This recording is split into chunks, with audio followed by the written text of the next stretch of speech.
Hello friends, कैसे हो? I hope so आप बहुत बढ़िया होंगे और अपनी पढ़ाई भी कंटिन्यू कर रहे होंगे। आज का जो अपना सेशन रहेगा वो रहेगा ब्रह्मपुत्र नदी के बारे में। कल हमने गंगा नदी के बारे में और उसकी सहायक नदियों के बारे में और उसकी जो नदी परियोजना है उसके बारे में हमने विस्तार से पढ़ लिया था। आज का सेशन रहेगा ब्रह्मपुत्र नदी के विस्तार पर और उसकी सहायक नदियों के बारे में। तो हम शुरू करते हैं। ब्रह्मपुत्र व उसकी सहायक नदियों के जाल को ब्रह्मपुत्र नदी तंत्र कहा जाता है। ब्रह्मपुत्र नदी तंत्र किसे कहा जाता है? तो ब्रह्मपुत्र व उसकी सहायक नदियों के जाल को क्या कहा जाता है? ब्रह्मपुत्र नदी तंत्र कहा जाता है। इसका जो विस्तार है वो भारत, तिब्बत, चीन, भूटान, नेपाल व बांग्लादेश में इसका विस्तार है। ये जहाँ उद्गम होता है वहां से लेकर अंत तक बांग्लादेश में इसका विलीन हो जाता है। बांग्लादेश में यह पद्मा में मिल जाती है। इसका जो विस्तार है, ब्रह्मपुत्र नदी के उपनाम, ब्रह्मपुत्र नदी के उद्गम से लेकर अंत तक इसके अलग अलग उपनाम है, जिसमें इसको तिब्बत में सांगपो, अरुणाचल प्रदेश में सिसंग या दिहांग, ब्रह्मपुत्र कहाँ कहा जाता है इसको? असम घाटी में ब्रह्मपुत्र नदी, और यमुना या जमुना बांग्लादेश में, यमुना व जमुना के नाम से बांग्लादेश में प्रवेश करती है। और जो गंगा नदी की वितरिका है हुगली और पद्मा, तो ये पद्मा में विलीन हो जाती है और बाद में पद्मा नाम से ये बांग्लादेश में बहती है।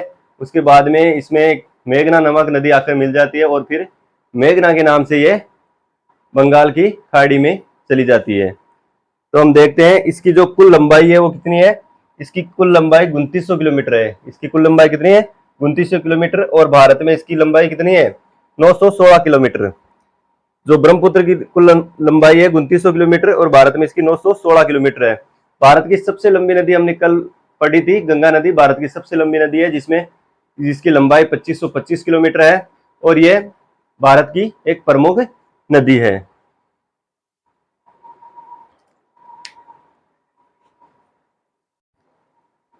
अब हम आगे देखते हैं ब्रह्मपुत्र नदी का जो अपवाह क्षेत्र है। वो जो ब्रह्मपुत्र नदी है कहाँ से निकलती है? चेमयूंग हिमनद। ये चेमयूंग हिमनद कहाँ पर है? मानसरोवर झील के निकट कांग्यो झील के दक्षिण में कैलाश श्रेणी की हिमानी से। कहाँ से निकलती है? कैलाश श्रेणी की हिमानी है, वहां से निकलती है और इस हिमानी का क्या नाम है? चेमायूंग हिमनद। और जहां से ये जो ब्रह्मपुत्र नदी निकलती है उसका वहां पे क्या क्या नाम है? यारलुंग सांगपो। किस नाम से जाना जाता है? जब तिब्बत से ये नदी निकलती है तो इसका नाम क्या होता है? यारलुंग सांगपो के नाम से ये नदी यहाँ से उद्गम होती है। उसके बाद में ये तिब्बत में बहती हुई भूटान में बहती है, भूटान से ये भारत में प्रवेश करती है। और भारत में कहाँ से प्रवेश करती है?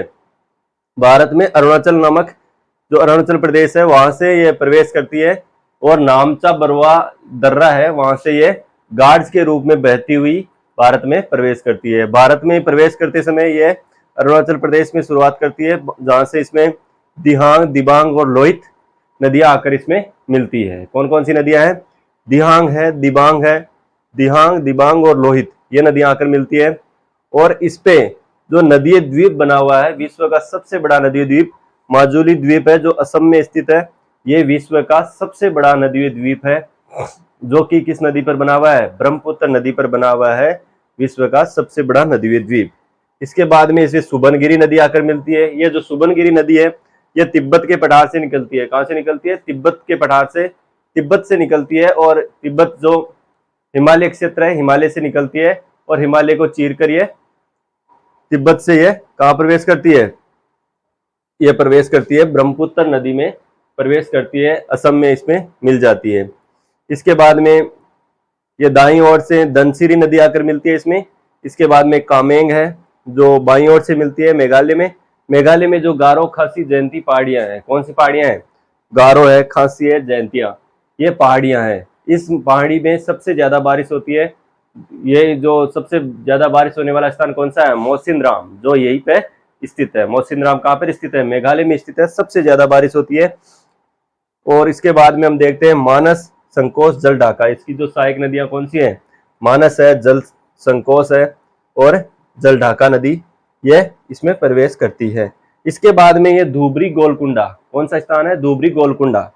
धुबरी गोलकुंडा नामक जो स्थान है वो कहाँ पर स्थित है? बांग्लादेश में है और ये बांग्लादेश में प्रवेश करती है। कौन सी स्थान से? धुबरी कोलकुंडा नामक स्थान से बांग्लादेश में प्रवेश करती है।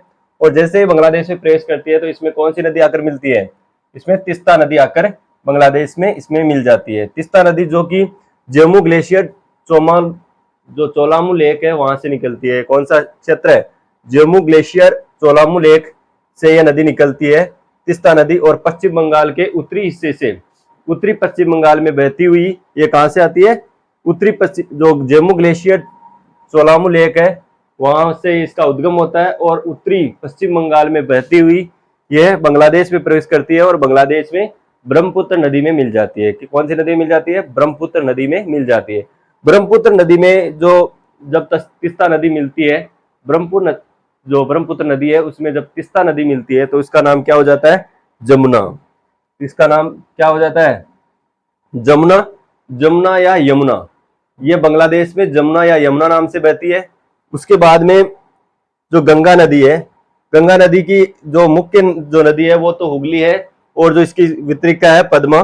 पद्मा, गंगा और जो पद्मा और हुगली जहां से अलग होती है, दो भागों में जो गंगा बढ़ जाती है, कहां से बढ़ती है? दो भागों में गंगा बढ़ती है। मुर्शिदाबाद पश्चिम बंगाल में गंगा दो भागों में बढ़ जाती है, हुगली और पद्मा। जो पद्मा वितरिका है वो यमुना में मिल जाती है, यमुना की ब्रह्मपुत्र नदी में मिल जाती है, और ब्रह्मपुत्र नदी में मिलने के बाद ये जमुना नाम से, दोनों नदियां जमुना के नाम से बहती हुई बांग्लादेश से आगे निकलती है। और बांग्लादेश में इसमें बराक नदी आकर मिलती है।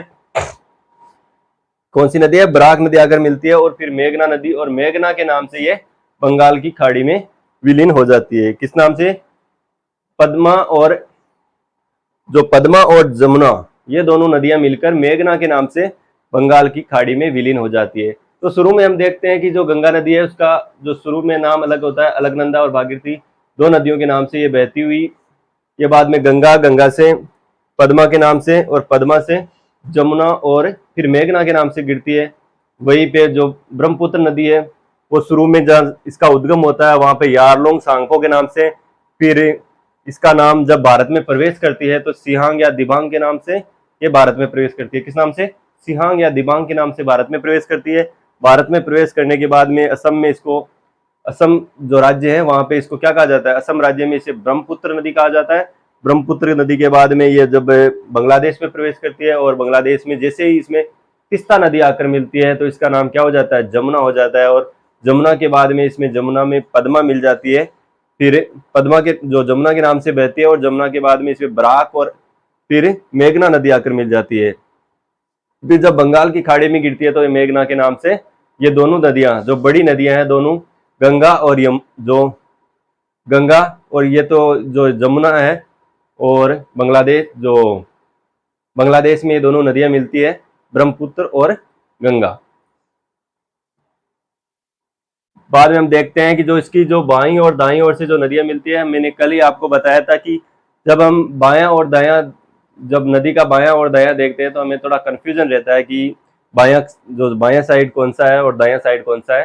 तो हमें बिल्कुल भी कंफ्यूजन में नहीं रहना है, क्योंकि जहां से जो नदी का मुख होता है, जो नदी का मुख मतलब जहां से नदी चलती है, जिस तरफ नदी चलती है उस साइड में हम खड़े रहकर उसका पता लगा सकते हैं। जैसे कि नदी ऐसे चल रही है तो जब अपना बायां है तो क्या होगा? नदी का बायां, और हमारा दायां क्या होगा? नदी का दायां होगा। तो ये बाईं ओर से मिलने वाली ये नदियां हैं, और जो अंदर है वो दाहिनी ओर से नदियां मिलने वाली है वो है। बाईं ओर से कौन कौन सी नदियां मिलती है? बाईं ओर से इसमें दिहांग, दिबांग, लोहित। तो बाईं ओर से नदियां मिलती है दिहांग, दिबांग, लोहित, और असम में धनसिरी, बाद में बराक और मेघना। ये नदियां इसमें किस में मिल जाती है? ये जो ब्रह्मपुत्र नदी है उसकी बाईं ओर से मिलने वाली नदियां हैं, और जो दाईं ओर से मिलने वाली नदियां हैं सुबनगिरी, कामेंग, मानस, संकोच, तिस्ता व पद्मा, ये सब ब्रह्मपुत्र नदी के दाईं ओर से मिलने वाली नदियां हैं। और जिसे हमें जो खास ध्यान रखना है वो क्या है? एक तो है जो ये किस हिमनद से निकलती है, कहां से निकलती है? चेमायुंग हिमनद से निकलती है। और एक अगर पर्वत पूल ले तो कैलाश पर्वत के पास स्थित है कैलाश श्रेणी, जो कैलाश श्रेणी की हिमानी है वो कौन सी है? चेमायुंग हिमनद से ये निकलती है, जिसके बाद में ये तिब्बत में बहती है, तिब्बत के बाद में भूटान, भूटान के बाद भारत में प्रवेश करती है। अब ये इंपॉर्टेंट बात है कि भारत में कौन से राज्य में प्रवेश करती है, भारत से कौन से राज्य में प्रवेश करती है, अरुणाचल प्रदेश से भारत में प्रवेश करती है। दर्रा कौन सा है, नामचा बरवा दर्रा, जिसमें गार्ड्स के रूप में बहती है, गार्ड्स के रूप में मतलब उत्तर ऊपर से गिरती है, गार्ड्स के रूप में बहती है। और जो इसकी जो मुख्य वो है माजुली द्वीप, जो विश्व का एकमात्र, विश्व का सबसे बड़ा जो नदीय द्वीप है वो कौन सा है, माजुली द्वीप। हालांकि जब धीरे धीरे नदियों के कटाव के कारण इसमें क्षीण अवस्था में आ गया है, लेकिन यह सबसे बड़ा माजुली द्वीप है, विश्व का सबसे बड़ा नदीय द्वीप है। जिसके बाद में हम देखते हैं कि मेघालय की जो पहाड़ियां हैं, गारो, खासी, जयंतिया पहाड़ियां, जिसमें सबसे ज्यादा बारिश होती है, मौसिनराम इसी क्षेत्र में स्थित है। जिसके बाद में ये जहाँ बांग्लादेश में प्रवेश करती है, उस जगह का क्या नाम है, धोबरी गोलकुंडा नाम से ये जो बांग्लादेश में स्थान है, वहां से ये नदी बांग्लादेश में प्रवेश कर जाती है। बांग्लादेश में इसमें तीस्ता नदी मिल जाती है। और जो गंगा, और जब गंगा का दो भाग हो जाते हैं, हुगली और पद्मा कहाँ से होती है, मुर्शिदाबाद, पश्चिम बंगाल से ये दो भागों में विभक्त हो जाती है, पद्मा इसमें मिल जाती है। तो और ये कहाँ से निकलती है, मानसरोवर झील के निकट कांग्यो झील से निकलती है, और जहां से ये जब निकलती है तो इसका क्या नाम होता है, यारलुंग सांगपो। क्या नाम होता है, यारलुंग सांगपो। आज का सेशन इतना ही। आज का सेशन आपको कैसा लगा, अगर अच्छा लगा हो तो चैनल को लाइक करें, शेयर करें एंड सब्सक्राइब करें। और इसकी पीडीएफ प्राप्त करने के लिए हमारे टेलीग्राम चैनल को जरूर ज्वाइन कर ले।